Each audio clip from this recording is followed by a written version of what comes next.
May problema ka ba sa batas? Hihimayin yan ng kumpanyera ng bayan. Attorney Cheryl Adami Molina, si Attorney Cam sa Usapang Legal. Usapang Legal.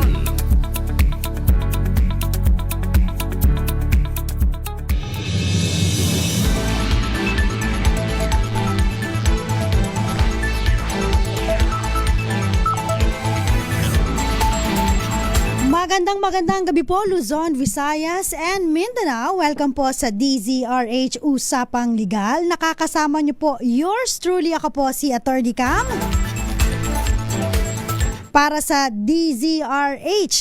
Una sa Pilipinas, una sa Pilipino. Magandang gabi po. Congratulations muna.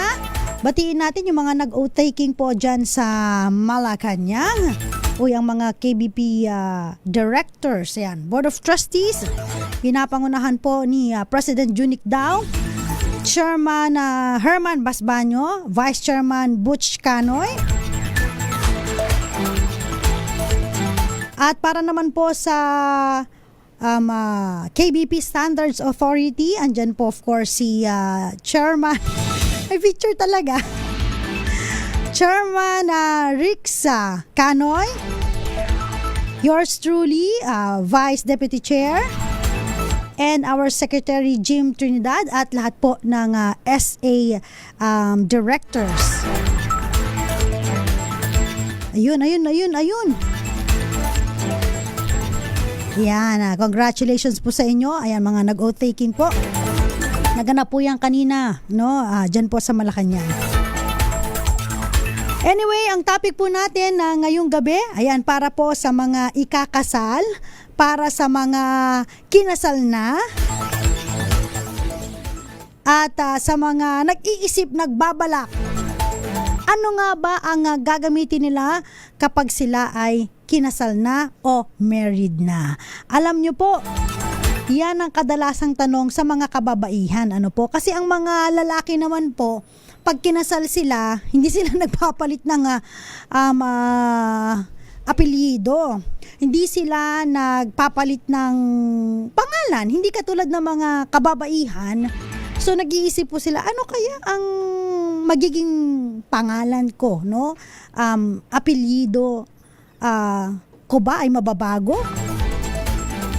So ganun po, no? Merong iba na nagtatanong, pwede bang wag na lang gamitin yung apelyido ng asawa?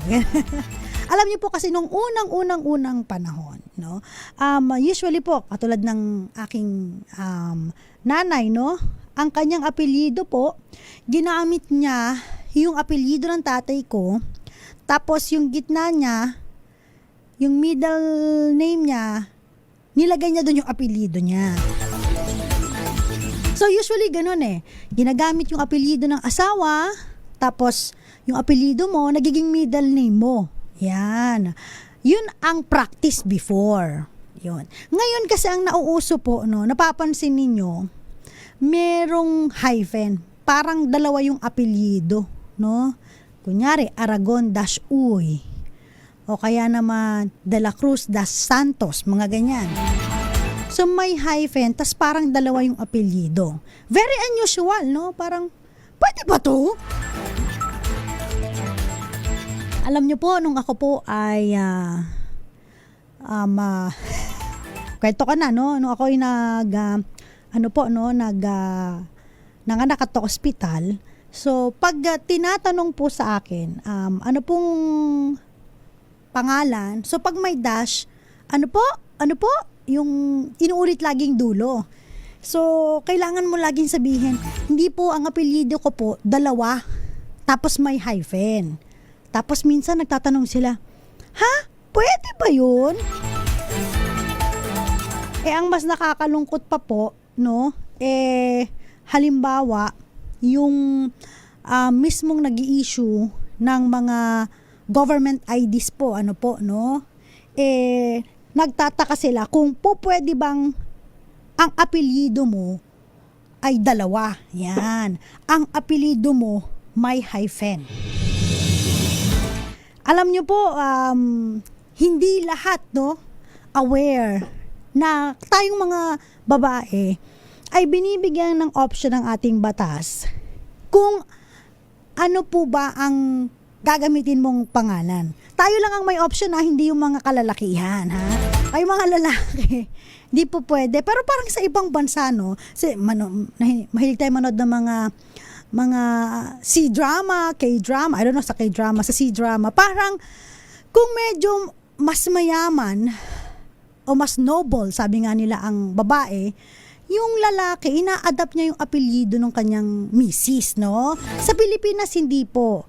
Usually po, ang nag-a-adapt ng apelyido tayong mga babae, whether mayaman ka pa o hindi, nasa alta sa syudad ka, nasa level AB or saan ka man, ang mga kababaihan po ang nagpapalit at nag-a-adapt ng apelyido ng lalaki. Siguro dahil noong unang panahon, kasi very patriarchal tayo, 'di ba? So, ang mister, ang lalaki, siya ang parang tumatayong yung ating parang yung sa padre de pamilya, yan. So, kailangan yung apelyido, hindi lang sa anak, pati sa asawa. Kasi ang mga anak natin talaga, apelyido yan ng lalaki. Tapos yung apelyido ng misis, nagiging middle name ng mga bata, no? Pero, alam nyo po ba, yan ha, kung kayo po ay ikakasal, merong option na, unang-una, huwag niyong gamitin yung apelyido ng asawa niyo. May option po, alam niyo po ba? Huwag niyong gamitin yung apelyido ng asawa niyo at i-retain niyo yung pangalan ninyo sa pagkadalaga. Dito maraming tinatamaan, no? Lalo na yung ego, yung mga kalalaki. Bakit hindi mo gagamitin yung pangalan ng apelyido ko? Ibig mo sabihin niya, gusto mo ipaglanda ka na single ka pa din. Ganun. Baka magtampo pa yung mister mo, di ba? Pero may option na gano'n. Siguro nasa pag-uusap niyo yan. Kung ayaw mong gamitin ang kanyang apelyido, pero dun sa status mo, kailangan i-update mo yon. Married. Di ba? Pero sa pangalan, not necessary na kailangan mong baguhin yung apelyido mo. In fact, pwede mong i-retain yung pangalan mo, buong pangalan sa pagkadalaga. O, di ba? Sa mga ayaw, kunyari, sorry, sad to say, no, may mga iba na, may nakausap po ako na, attorney, ayokong mahal ko yung asawa ko pero ayokong gamitin yung apelyido niya. Sabi ko, bakit po? Ang bantot po ng apelyido niya. May mga ganun talaga. Ayoko pong gamitin. Sabi ko, anyway, pwede mo pong hindi gamitin, pero tandaan mo, pag nagkaanak kayo, yun ang magiging apelyido ng anak mo. Wala kang excuse doon. Wala kang exemption doon, no?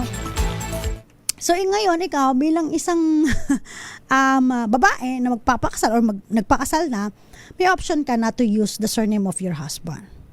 Sabi nila, totoo pala yun? Okay. Another option, punta tayo sa another option. Yung another option po, ito po yung ginagawa ng dati na. Yung parang nakagawian. Ginagamit ang apelyido ng asawa, nagiging apelyido mo siya. Tapos yung iba, ginagawang middle name yung kanilang apelyido. So, pwede yun. Basta pwede mong gamitin. Sinasabi lang, you can use the surname of your husband. Okay. Pwede pala yan. So, yung iba, ginagawa pa rin up until now. Meron pa rin po. Ito po ang medyo, na ngayon, lumalaganap. Ito po yung case na kung saan, mapapansin ninyo, marami nang gumagamit ito. Okay. Yung, andun pa rin po yung buong pangalan ninyo, pero ikakabit mo yung apelyido ng asawa mo. Ayun yung gumagamit po ng hyphen. No? Para hindi malito kasi kapag halimbawa, dalawa yung apelyido mo. So parang dami ng apelyido na ito, di ba? So usually, no, nilalagyan nila ng hyphen kasi dinudugtong nila yung apelyido ng kanilang asawa. Alam nyo, napaka-ano nga nito napaka-ideal. Bakit ideal? Kasi unang-una, ang daling makita kung ang babae ay kasal o hindi. Pag nakita mo may hyphen yan, may probability, malaki ang probability na ang status nito ay married at gumamit siya ng option na kinabit niya or dinugtong niya sa pangalan niya, sa buong pangalan niya, yung apelyido ng kanyang mister. So, pwede yun. Usually makikita nyo, no? Pag mga doktor, mga abogado, may mga hyphen eh. Especially sa amin importante. For example, ako nakapasa ako sa bar exam, dalaga pa. So, ang naka-register sa aking roll of attorney sa Supreme Court, yung aking yung aking name sa pagka dalaga. So, ang hirap kapag halimbawa kung papalitan ko apelyido ko at ilalagay ko yung surname nung aking mister at gagawin kong middle name yung apelyido ko, baka pag sinearch ako sa lawyer's list, no? Wala, hindi nyo makita. Kasi nga, hindi nyo nakarehistro dun sa sa roll of attorney, no? So may ganun po. So kung halimbawa ako, dinikit ko lang yung apelyido ng asawa ko, may hyphen, I use hyphen. Pag sinearch mo, yung name ko sa pagkadalaga, kasi may kita nila, may hyphen, nag-asawa, baka nung nag-exam to, dalaga pa to, no? So pag sinearch mo, makikita mo. No? Usually ganun din sa mga doktor. So kapag halimbawa, sila ay nakapasa bilang isang doktor, no? Sila ay mga single pa at that time. So may kita mo yung pangalan nila sa PRC, no? Yung apelyido na gamit nila ay yung sa pagkadalaga. Pero dahil sila po ay kasal na, so dinugtong na lang po, no? Kinabit yung apelyido ni mister. So usually yan mga doctors, lawyer, no, kailangan nakikita pa rin yung buong pangalan.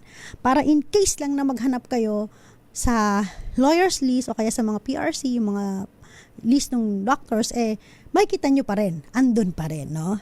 Pero hindi lang po limited sa mga professionals na doctors and lawyers yan. So kahit sino po pwedeng gumamit niyan. Kahit sino po pwedeng gawin yan. No? Not necessarily sila lang. Kasi usually sila po talaga makikita nyo pag nakita nyo, diba, pag pumunta kayo sa mga hallway ng mga hospital, makikita mo may mga dash, no? May mga hyphen. Yung kanila apelyido. Ganun din po sa mga abogado, may mga hyphen. So, hindi lang limited sa kanila o sa mga any professionals, kahit sino po, no, na gustong gamitin yung option na yon, na gumamit po ng hyphen at ikabit po yung apelyido ng asawa nyo, idugtong nyo po sa buong pangalan nyo ng pagkadalaga, pwede po. So, yan po ang medyo nauuso ngayon. Yung mga DJs ko, kasi nauna ako magpakasal sa mga DJs ko bago sumunod sila. So, karamihan sa kanila, yun, parang ginaya nila, no, yung option ko na gumamit ng hyphen. So sila po, mga naka-hyphen din sila. Diba? Kasi at least, diba, hindi mo i-drop yung whole name mo. Kasi ako, ayokong i-drop yung whole name ko. Siyempre, proud ako sa apelyido ng tatay ko diba? So yung apelyido, hindi naman hindi ako proud ng apelyido ng asawa ko, proud din ako sa kanya, kaya ikabit mo na lang siya. So at least dalawa, no? Kaya makikita mo sa mga license, sa mga passport, yan. At kung saan pa man, makikita mo talaga na, malaki ang probability na married because of the option to use the hyphen at dalawang apelyido. Mamaya, meron pang isang option na hindi po ito usually ginagamit. Hindi talaga. Very seldom na nakakita ako nito na gumagamit, no? Basta parang hindi siya popular. Pero sinasabi ng batas na option rin yan gamitin. So mamaya po yan, pero bago yan, shout out muna tayo, magandang gabi po, kina Ivy, Melvin Ugbamin, at nanonood daw siya, kahit lobat ang kanyang cellphone. Mr. Resita, magandang gabi. Melvin, si Jerry, at ganun din po kay Papa Will and Mama Jovita. Kay Nanay Connie, magandang gabi din po. Tita Erlinda, ayan, shoutout po sa inyo. Babalik po tayo. Ilan po munang mga paalala? Diyan lamang po kayo. Nakakasama pa rin po ako po sa Attorney Kama. Oras po natin, 4 na minuto bago sumapit ang 7:00 po ng gabi.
DZRH, Usapang Legal, kasama pa rin yours truly. Ako po si Attorney Cam.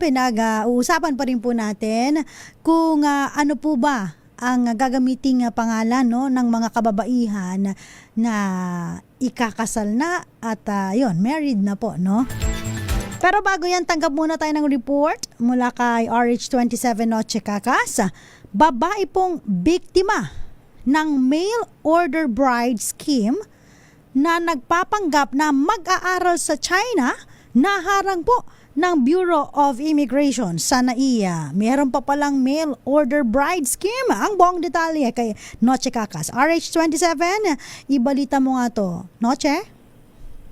Yes, Attorney Cam, naharang ng Bureau of Immigration ang babaeng 21 anyos na pinagkinalaan biktima ng isang mail order bride scheme sa Ninoy Aquino International Airport sa lungsod ng Pasay. Ang hakbang ay bahagi ng pinalakas ng gobyerno laban sa human trafficking.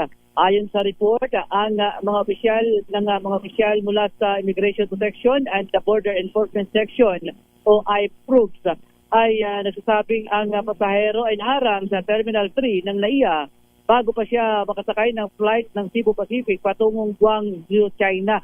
Sa panayam, inamin ng pasahero na siya ay pupunta ng China upang mag-aral na naka-enroll umano sa isang public higher vocational engineering college sa Guangdong. Gayon pa man, napansin umano ng mga opisyal ang hindi pagkapare-pareho sa pagitan ng kanyang mga pahayag at ng mga dokumentong ipinakita. Kalaunan, inamin rin ng biktima na walang actual na enrollment ang naganap at siya ay nakatali umano sa isang kasal na inayos ng isang agent sa isang hindi nakilalang individual. Inamin din ito na makakatanggap umano siya ng 50,000 pesos kapalit ng kasal. Ibinunyag ng BI ang pagtatangkang ito kung paano ginagamit ng mga trafficker ang mga mapanlolokong programa ng pag-aaral sa ibang bansa na naging sani umano bilang pantakip sa kanilang mga illegal na aktibidad. Sa ngayon, nasa kustodiyan na ng Interagency Council Against Trafficking ang pasahero para sa karagdagang investigasyon at pagsasampa ng mga naaangkop na kaso. Arit sa 27 na tinakas sa DZRH, una sa Pilipinas, una sa Pilipino. Maraming salamat RH27 Noche Cacas. Samantala isa pang report mula kay Miss Karen Oyong. Pilipinas at Australia magtutulungan para sa upskilling ng mga Pilipino. Ang buong detalye, Miss Karen, ibalita mo nga. Magtutulungan ng Pilipinas at Australia upang makapagbigay ng training at karagdagang pag-aaral para sa mga Pilipinong nais na magkaroon ng upskilling at makisabay sa international workforce. Ito ang banggit ni Matt Thistlethwaite, ang Assistant Minister for Immigration at Assistant Minister for Foreign Affairs and Trade ng Australia. Ayon sa kanya, nakipagpulong siya sa Department of Education o DepEd upang pag-usapan kung paano makakatulong ang Australia sa pagsulong sa upskilling ng domestic workforce ng Pilipinas bilang preparasyon sa mga oportunidad sa hinaharap. Nagipagpulong si Thistlethwaite kay DepEd Secretary Sunny Angara sa Pasay City ngayong Miyerkules kung saan napagkasunduan na palalawigin pa ang kolaborasyon sa pagitan ng Australia at Pilipinas sa larangan ng vocational education at training system sa bansa. Ayon sa kanya, naikipagtulungan rin ang mga Australian universities sa mga universidad dito sa Pilipinas upang makapagbigay ng angkop na training at kinalaunan ay qualifications para sa mga Pilipino. Sa kasalukuyan, sinabi ni Thistlethwaite na may tinatayang 20 mga Pilipino ang nag-aaral sa Australia kada taon kung saan dala nila pabalik ng Pilipinas ang mga nalinang na kaalaman at kasanayan. Bago ito, dumalo si Thistlethwaite sa ika-5th CBEX o Australia Southeast Asia Business Exchange and Investment Mission sa Pasay City kung saan may tinatayang 25 Australian education institutional stakeholders ang nakilahok bilang suporta nito sa pagpapalawig ng educational services sa rehiyon sa pamamagitan ng Invested Australia Southeast Asia Economic Strategy to 2040. Tinutukan sa naturang misyon ang potensyal na pamumuhunan na trade sa mga sektor ng transnational education, resources, infrastructure, green energy transition, digital economy at agrikultura. Ako si RH4 Karen Oyong nag-uulat para sa DZRH. Una sa Pilipinas, una sa Pilipino. Maraming salamat, Miss Karen Oyong. Makinig maigi! Ito na ang chance mo na manalo ng instant 500 pesos. Kapag narinig mo na ang mahiwagang kring-kring, tingnan mo na ang iyong cellphone. Baka ikaw na ang susunod naming winner sa kring-kring panalo malakas sa telepono. Paano sumali? Bisitahin ang Facebook page ng DZRH, fill up pa ng Google Sheet na nakapin sa DZRH FB page at hintayin ang aming tawag sa telepono. Kring-kring na! Ayan, sa mga gustong manalo po ng 500 pesos, ihanda na po ang inyong mga telepono dahil baka ikaw na po ang susunod naming tatawagan.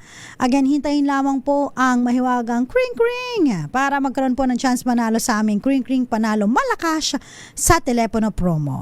Ayan na, meron na po tayong natawagan. Ready na, kausapin na natin ang winner, tanungin natin ang pangalan at saka taga saan. Magandang gabi po. Ano pong pangalan nila? Magandang gabi po, Ma'am Atty. Cam. Ang pangalan niyo po ay? Carlos Longcop po. Taga saan po si Sir Carlos Longcop? Taga Bubon, Northern Samar po. Ilang taon na po si Sir Carlos? Magpo-47 na po attorney sa March 22. Ayan. Kamusta na po ang gas dyan sa inyo, sa Samar? Mahal na po attorney. Ang iba po ay yung diesel, 106 na po. Naku, 106, napakamahal na. Ano po? Ay, paano nyo po pala nalaman itong ating kring-kring promo, Kuya Carlos? Kasi po nakikinig po ako sa DCRH. Ay, talaga po ba? Maraming salamat. Ready ka na ba para sa iyong katanungan? Opo, attorney. Ayan. Ano po ang ibig sabihin ng attorney?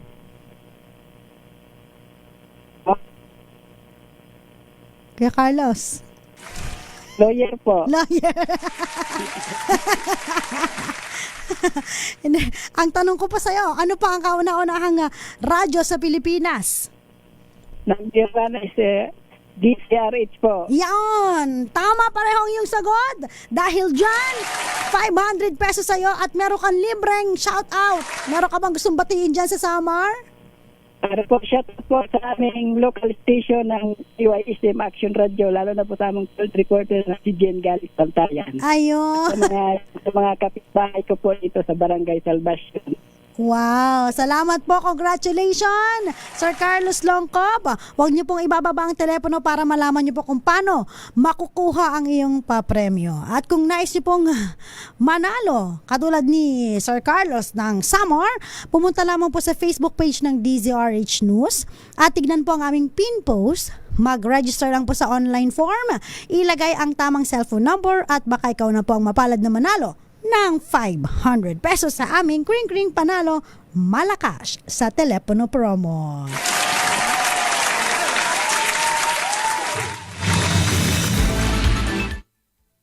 Balik po tayo sa ating topic. Again, yung mga ikakasal at nag-iisip kung ano ba ang pangalan ng gagamitin.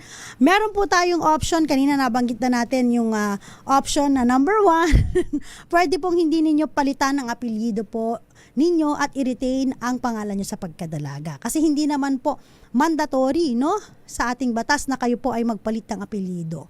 So kung ang option nyo ay name pa rin po, apelyido pa rin ng tatay ninyo, wala naman pong problema. Pero ang suggestion ko sa inyo, makipag-usap kayo kay Mister.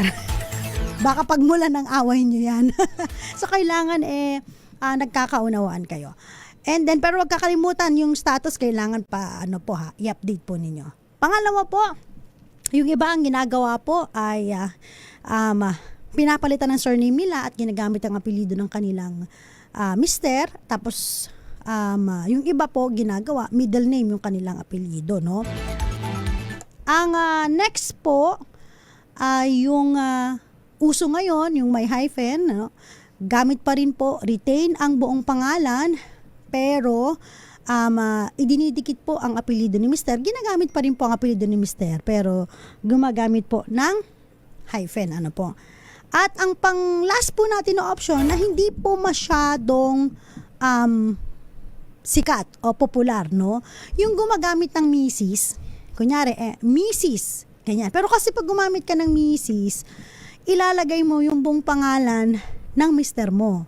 So, kunyari, ang apelyido niya, ang pangalan niya ay Juan de la Cruz. So, ikaw na magiging si Mrs. Juan de la Cruz. So, parang napalitan na ba yung buong pangalan mo, no? Mrs. Juan de la Cruz. Parang ikaw si Mrs. ni Juan de la Cruz, no? So, hindi siya masyadong popular kasi nga, parang nawawala yung identity, yung name mo, no? Parang, may kilala ka as Mrs. na ni ganito, no? So, dati po, ang pinakauso, yung ginagamit yung apelyido ng Mr. Ngayon po, medyo dumadami na po. Yung gumagamit po ng hyphen, yung may retain ang pangalan pero kinakabit po ang apelyido ni Mr. Okay? Ayan, yun yung mga options natin. Totoo ba to? Sabi ni Teresita, sa USA pwedeng gamitin ng lalaki ang apelyido ng asawang babae. Oh, talaga ba? Oo, I don't know nga eh. Hindi ako popular. Hindi ako familiar din. Tapos hindi ko rin alam kung popular ba sa mga LGBTQ community yung ganitong setup, no? Yung papaano ba? Kaninong apelyido ang gagamitin kapag halimbawa kinasal ang dalawang same-sex marriage, no? So, dalawang same-sex, babae sa babae o kay lalaki sa lalaki, no? Tapos, ano na yung kanilang magiging bagong pangalan. Kasi again, sa Pilipinas, babae lang po ang may option. Lalaki, walang option yan. So, retain ang pangalan nila. Ayun nga, sa ibang bansa, sa US daw, pwede daw gamitin apelyido ng asawang babae. Sa ibang bansa rin, napapanood natin sa mga drama, Chinese drama, or kahit anong drama, yung mga lalaki, pwede rin gamitin ang apelyido ng babae, lalo na kapag noble lady nga, o kaya naman ay mataas yung ang kanilang hierarchy sa kanilang lipunan, di ba? So, hindi ako sure. So, sa mga, i-message nyo ako kung sa mga LGBTQ na nagpakasal sa ibang bansa, kasi we have known personalities na kinasal po, di ba? Sa ibang bansa. Although sa ibang bansa po, valid yun. Dito sa Pilipinas, no, hindi pa rin po valid yung marriage. Kasi po, sa family code po natin, ang marriage po, sinasabi doon, ay special contract between a man and a woman. So, clear and identify doon na man and a woman lang yung pwedeng mag-union, no, sa marriage. Sa ibang bansa, ano kaya yung kanilang parang batas, no, or rule pagdating sa paggamit ng apelyido ng asawa kung sila po ay same-sex, no? Hindi natin alam yan. Sabi ni Teresita, attorney, ano ang middle name ng wife kung ginawang apelyido ang family name niya? At yung okay. Yung sinasabi ko yung may gumamit ng hyphen, retain pa rin po ang middle name. Okay? So, yung middle name niya hindi mababago. So, kung halimbawa, ang option nyo po ay ikabit lang yung apelyido ng mister nyo sa buong pangalan ninyo, yun pa rin ang middle name nyo. Buong pangalan hindi nagbago. Nadagdagan lang, right? So, yung first name mo, yun pa rin. Yung middle name mo, yun pa rin. Yung surname mo, magiging parang dalawa lang with hyphen. So, stay siya as is, no? Unlike yung kasi dun sa una po kasi, ang sinasabi lang, pwedeng gamitin yung surname. Pero nakagawian kasi nung unang panahon, yung apelyido ng babae, ginagawang middle name. Wala namang prohibition doon. Pero sinasabi lang kasi, pwede mong gamitin yung apelyido ng asawa. So, ganun po. Pero doon sa option na ikakabit mo yung apelyido ng mister mo, gagamit ka ng hyphen, middle name mo as is pa rin. So, yun ang kagandahan doon. Hindi magbabago yung first name, middle name, yung surname mo lang matadagdagan. Pero andun pa rin yung dating surname mo sa pagkadalaga. Okay? So, sagutin pa natin yung mga ibang question mamaya po sa pagbabalik po ng DZRH Usapang Legal. Kasama po rin po yours truly. Ako po si Attorney Cam. Hanapin niyo po ako sa TikTok account ATTYCAM. Babalik po tayo, ilan po muna mga paalala, dyan lamang po kayo. Oras po natin 15 minuto makalipas po ang alas 7 ng gabi.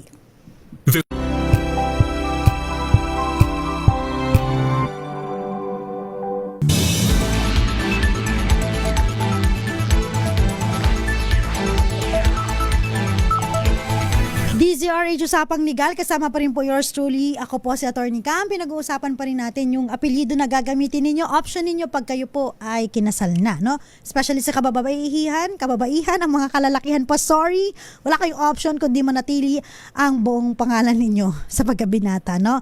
May question dito.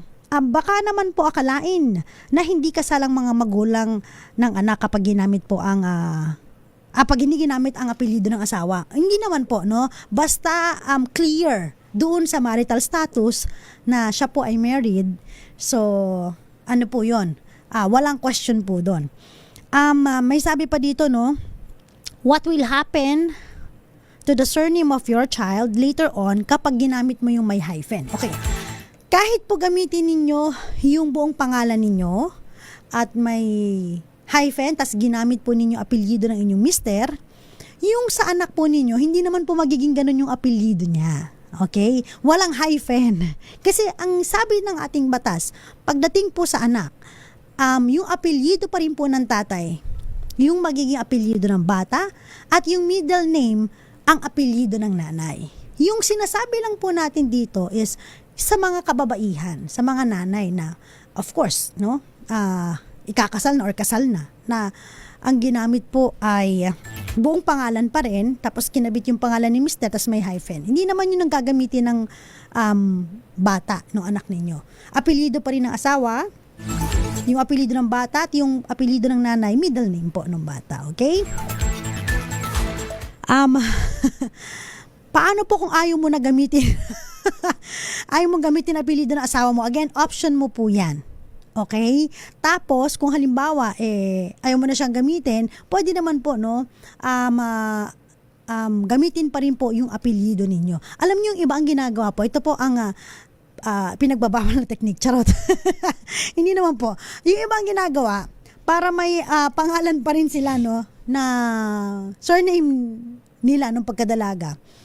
Ano lang po, ang pinapalitan nila is yung other valid government IDs. Nagtitira daw po sila ng government IDs na hindi sila nagpapalit ng apelyido. For example, halimbawa ikaw, papalit ka apelyido sa UMID, no, sa mga SSS. O yan, sige. Palitan mo yung apelyido mo doon. Gawin mong may dash, no, may hyphen, o kaya surname na asawa mo. Pero mayroon silang ginagawa, kunyari, hindi pinapalitan yung apelyido sa driver's license. O kaya naman yung pagkukuha ng postal ID, gano'n. Para meron pa rin daw silang ID na ginagamit is yung pangalan nila sa pagkadalaga. Okay? Gano'n. Attorney ba, basta kasal na po ba, anytime pwede mo nang palitan na apelyido mo sa option? Ayan. Or may process pa po ba dyan? Wala nang process, no? Ang sinasabi lang natin na process, yung process mo na pagpapalit. For example, driver's license, di ba meron yung expiration? So after expiration, pwede ka nang sa renewal, mag-change name ka na rin. Pwede yun. Pero kung gusto mo nang baguhin agad, pwede naman agad-agad kung yan ang gusto mo. Ang pinaka-importante, yung iba naman, nagpapalit lang ng name, no? Sa SSS, tsaka Pag-ibig at PhilHealth, kapag meron na silang mga anak, so may beneficiary na sila. So, syempre, mapupunta sila doon para magdagdag ng beneficiary, no? Pag nagdagdag sila ng beneficiary, sinasabay na nila yung change of name. So, kung anong option ang gusto mo, isabay mo na. Basta pag is either magre-renew ka, may update ka sa mga government agencies, pwede mo nang isabay yon. Kung ayaw mo naman, kung nagmamadali ka, right there and there, pwede ka nang mag-update. Pa-update mo yung passport mo, yan, wala namang problema. Sabi pa dito, Paano naman po kung pareho kayong apelyido? So kung pareho kayo apelyido, kung anong option, pwede pa rin po. Walang problema. No? It's either wag mo nang palitan kasi pareho naman pala kayo ng apelyido. O kaya naman po, gusto mo, ikabit pa rin siya, di doble. No? Yun nga lang po, baka magtanong sila, bakit doble, no? Minsan po kasi may mga iba na hindi naman talaga magkamag-anak, pero very usual yung kanilang apelyido. Like, ano may mga apelyido na? Santos, Molina, De La Cruz, ano ba yung mga diyan, mga familiar kayo na laging Reyes, no? 'Di ba? Parang mapapaasawa nila Reyes din pero hindi nila kamag-anak. So, pwede 'yon. Ang option doon, sige, mas maganda, wag ka na magpalit ng name. Total naman ka-apelyido mo si husband. Palitan mo lang, importante yung status, okay? Yung marital status mo dapat married na. Ito po. Again, kapag option 'tong pinili, yung may hyphen, ano pong middle name, ang ilalagay, same middle name mo. Okay? Attorney, kung magpa-update po ba ng surname sa option number 2, need pa po bang iparegister? Hindi na po. Hindi naman po need iparegister yun. Basta pag kukuha kayo ng mga valid government IDs, dun po kayo mag-update. Okay? Sa PSA, kung anong pangalan mo sa birth certificate, dun pa rin yun. Hindi magbabago yun. At nung kinasal ka, yun pa rin yun. hindi magbabago yun. Okay? Hindi pa, kasi kukuha ka ng, pag marriage certificate, hindi naman agad-agad, gagamitin mo yung apelyido. Unless otherwise, no? Siyempre, kapag ikakasal pa rin kayo, yung pangalan nyo pa rin sa pagkadalaga, tsaka pagkabinata, of course, sa binata, wala namang problema. Yung pangalan mo sa pagkadalaga, yun pa rin po ang gagamitin pagre-register ng marriage certificate. Okay? Marami pong salamat. Wala na po tayong oras. Thank you so much. Nakasama niyo po ako. Ako po si Attorney Cam. Sa mga nagpapabati pa, pahabol greetings na lang po. Shout out sa mga nakikinig po sa atin. Sina John at ganoon din po kay Eric. Ayan, si Joel Laclan. Magandang gabi po sa inyo. Thank you so much. At susunod na po ang usapang pangkalusugan. Abangan nyo po. Pwedeng andyan si Cheska Bobadilla San Diego o kaya naman po si Elanie Bansay. Dito pa rin po sa DZRH. Dahil syempre, nagpapasalamat din po kami, no? Yung mga sumasali sa atin sa Kring Kring promo. Ito po ay pasasalamat namin dahil number 1 kami lagi sa puso ninyo. Muli po ako po si Atty. Cam para sa DZRH. Una sa Pilipinas, una sa Pilipino. Oras po natin, 7:31 na po ng gabi.